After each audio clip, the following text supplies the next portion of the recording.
ଥରେ ଓଡ଼ିଆ ଗୀତଟା ଶୁଣ।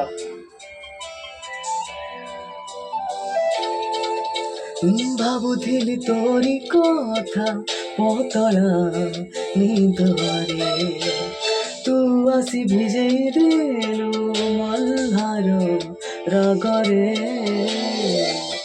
ଇନ୍ଦ୍ରଧନୁର ସାତ ରଙ୍ଗରେ ଏ মন কলো কেমেয়া ওরে সাবরিয়া তু ফুলটে নোয়া ওরে সাবরিয়া তু চৈতি বা তো পাই বদলিলা মো দুনিয়া ওরে সাবরিয়া तू राती मनुआ ओरे सावरिया तू फुलटे